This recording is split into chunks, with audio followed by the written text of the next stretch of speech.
Hey everyone, it's Jules. Before we jump into the episode, I just wanted to share with you one of the ways you can get in touch with me. Podcasts@diveintobookdesign.com. Send me your questions, your comments, your thoughts on my shows, or any ideas you might have for guests or anything else you want to share. I hope you take advantage of it and let me know what you're thinking. Remember, podcasts@diveintobookdesign.com. And now, on with the show.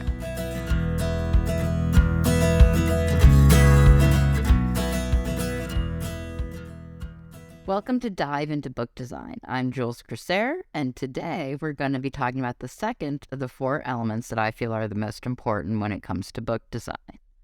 For a quick refresher, the 4 elements, in no particular order, are trim size, margins, typeface, and then font size and leading. If your software doesn't allow for you to customize all 4 of those elements, I strongly recommend finding a software that does. Last week we talked about trim size, and this week we're going to talk about margins. Yay! This is the part of publishing and book design that ends up tripping up most self-publishers. Most self-publishers assume that the minimum requirements that print-on-demand printers set are what they should use. And I believe in Ingram's case, it's a 1/2 inch. I'm not sure what KDP print is. I haven't checked in a while. I'm assuming Draft to Digital print and Barnes & Noble print are all use the 1/2 margin or 1/2 inch margin minimum requirement because they outsourced to Ingram. Just because those are the minimum requirements does not mean that they are the best choice for margins.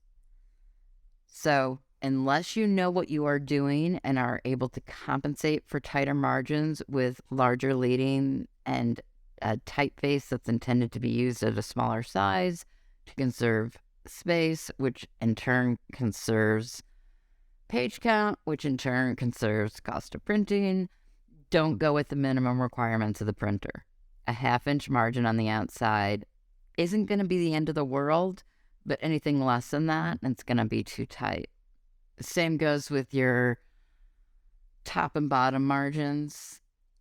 Well, first of all, you won't be able to get away with it if you have a running head or running feet, but just know that the minimum requirements is kind of where the safe zone is.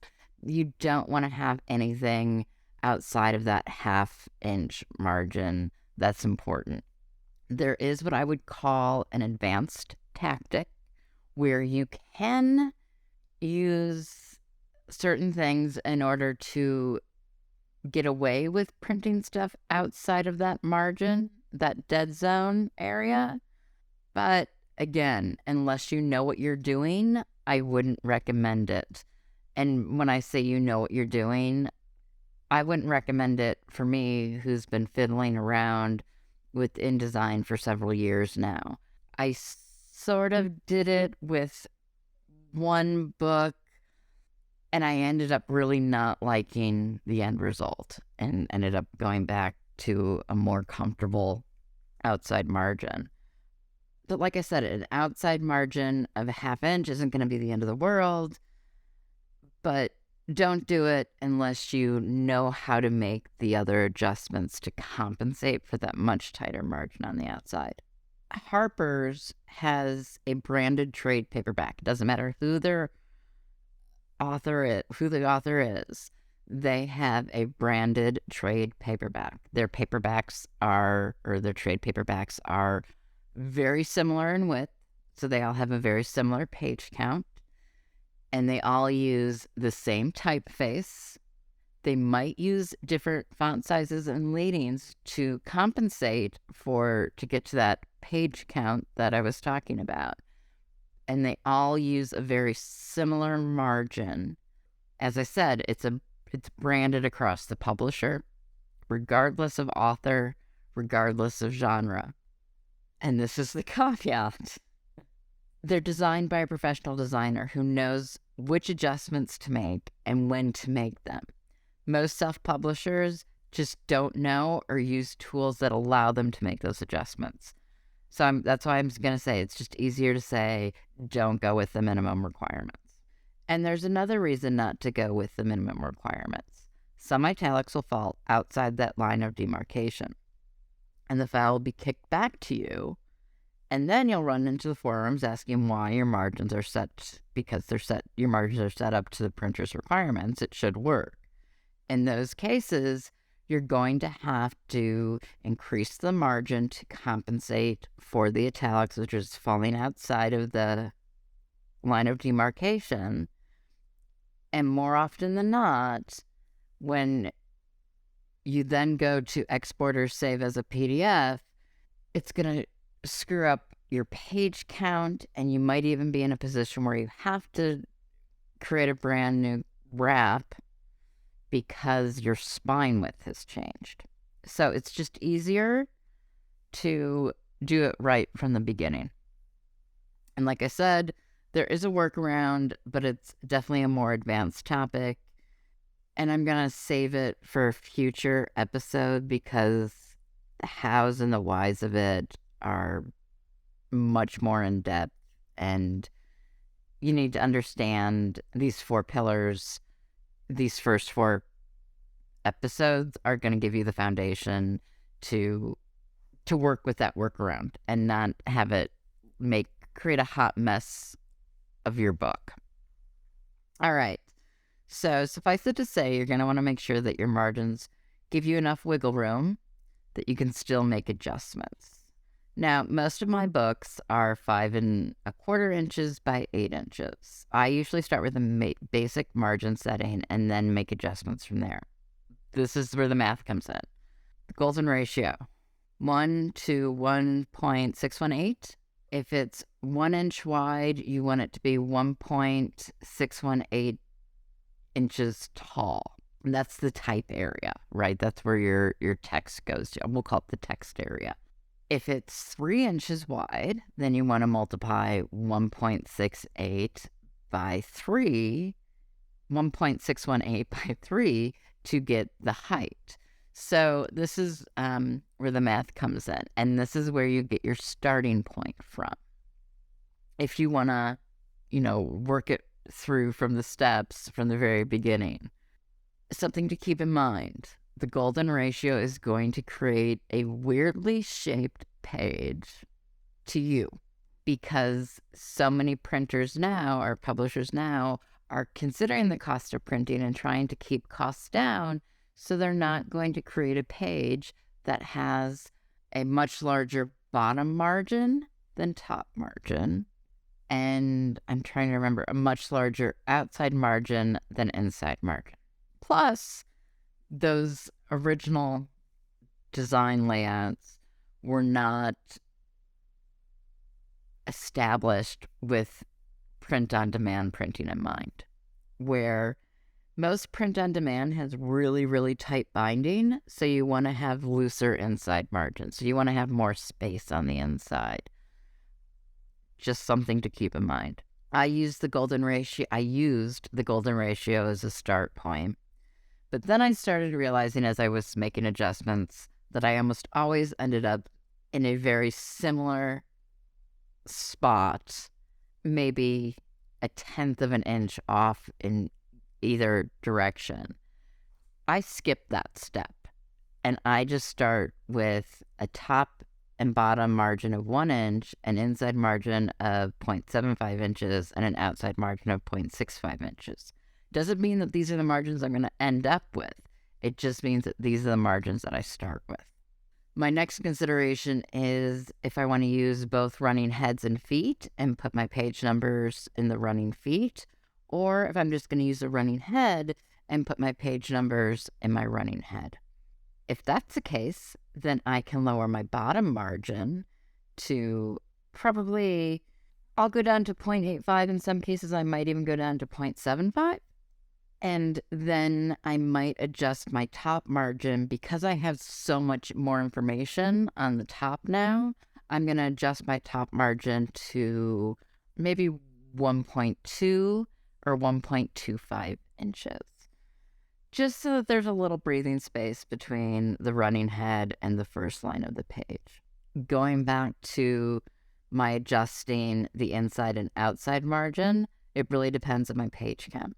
So anytime I'm going to go over that 375, 400 page count, I'm going to adjust my inside margin just by a little nudge. If I can keep my page count below, we'll say 400, I'll keep it at 0.75. If my page count goes above 400, I might increase it to 0.77. And then once I get to like the 500 to 750 range, I might go up to 0.8.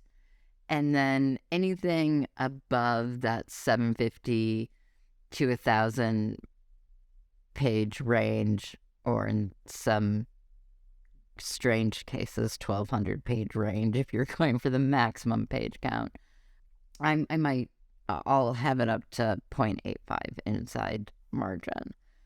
And then I'll just adjust my outside margin to compensate for that.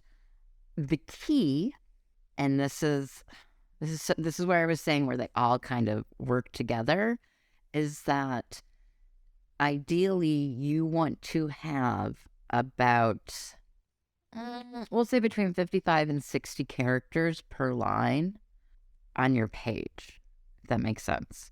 So you can either do that by tweaking your font size or by adjusting your margin. And in some cases, you're going to need to do both. Typically, I don't like touching my inside margin, and my adjustments are almost always made to my outside margin. In one case, extreme case, I think I lowered my outside margin down to 0.55, but typically I don't like seeing it going smaller than 0.6 inches. That's a personal preference. If you have a chunker of a book and you want to keep your costs down, lower that outside margin to 0.55 inches. You're going to be okay. I would not ever set it right at a half inch. You just don't want to do that. Let's see, going back to what I start with, it's top and bottom 1, inside 0.75, outside 0.65, and then I make little nudges and adjustments in order to get a page that I like the look of. If I don't have my own work that I'm working on, I'll typically take right now I'm using The Great Gatsby because it's in public domain. I'll just take the first chapter of The Great Gatsby and fit it into the page and see how I like it. It works because it's fiction. It has dialogue. It has everything that I want. You could also use your own book. In fact, I would strongly recommend that you use your own book because it will make adjustments for your writing style and your voice, and you need to take those into consideration. Do you write short paragraphs or do you write long, meaty paragraphs? You want to take those things into consideration when you're working on your margins. Typically, when I use a public domain work, it's because I'm doing something for somebody else, helping them come up with a font size, helping them come up with some page settings, and no one feels comfortable in handing a stranger on the internet their work in progress. I understand that, but I can get a feeling of what they can do by using a book that's in public domain. So that's why I go with that. And it works better than Lorem Ipsum because Lorem Ipsum does not follow writing at all. Lorem Ipsum is the worst option to use. Just don't ever use Lorem Ipsum. It's good for filler when you have to show somebody what something will look like, but even then it's not a good option because it doesn't flow normally. Like I said, if you don't have running feet, I'm going through my notes really quickly. If you don't have running feet, you can adjust the bottom margin. And again, if you do have running feet, you could technically go as far down as 0.85 and still be okay. Having running feet typically is just a page number, and depending on where you set it, whether it's away from the spine or center, will depend on how much wiggle room you have to adjust that bottom margin. If it's in the center, you're probably going to want to have a little breathing space between your bottom line and your page number. If it's away from the spine, which is the outside, it can be a little bit tighter. It's not going to be as distracting. So that just kind of gives you an idea of where I start with for a trade paperback for my trim size. And actually, I would use very similar trim sizes to a 6x9 hardcover. I'm sorry, very similar margins to when doing a hardcover, a 6x9 hardcover. The only time where I would need to really adjust those margins is if I were going to be doing a mass market sized book, in which case I'm going to definitely drop my outside margin down to 0.55. And I'm going to decrease my bottom margin down to 0.75. And then I'm going to move all my information to the running heads and use 0.95 as the top margin. But I'm going to try to keep my inside margin at 0.75 unless I have a lot of pages. And this is where I'm going back to where you kind of have to figure out where that sweet spot is. If I have more than 450 pages at a smaller trim size, I'm probably going to increase my inside margin to 0.8 to compensate for the glued edges. Okay, so going back to the quick math formula that I mentioned earlier, when you're starting off with your very first page and you're trying to figure out what are the best margins you can use or you should be using, you're going to want to start with that golden ratio, 1 inch by 1.618 inches, and then make adjustments. It's a really, really good place to start. And to understand how and why you want to be making those little adjustments. Now, in my case, like I said before, I'm making these slight adjustments. And in it, the adjustments are giving me a better look than using this set formula. But it doesn't mean that using that golden ratio is a bad option, at least to come up with a good starting point.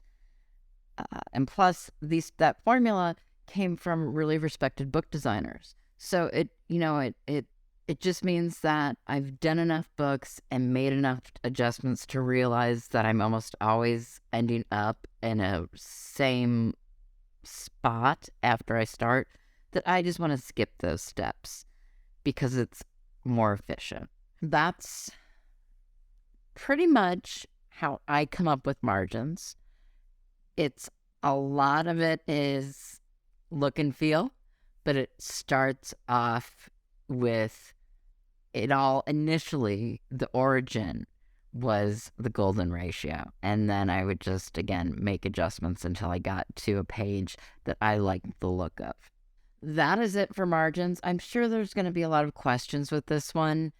This is one of those that if I ever do videos, I'm going to have to do a really long video on how to set up the margins, because there are so many little steps that I take that I forget that I'm taking, that I'm sure people are going, okay, you just jump from point A to point Z, and I have no idea about B to Y. So, but at least I'm hoping this gives you a good starting place idea, and you also understand why it's important not to use the minimum requirements as your margin and to have much looser inside margins. So that's the second pillar and the end of our second episode. Next week, we're going to talk about typefaces.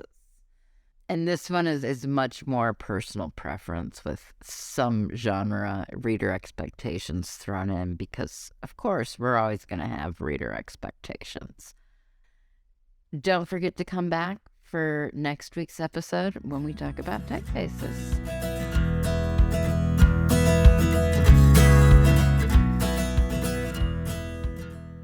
Thanks again to everyone for listening. Be sure to follow and subscribe to Dive into Book Design on Apple Podcasts, Spotify, Google, or however you listen. Don't forget to leave a 5-star review. To connect with me, Jules, you can find me on Facebook, Instagram, or YouTube. Just look for Jules Corsair. If you want to message the podcast directly, please send an email to podcasts@diveintobookdesign.com.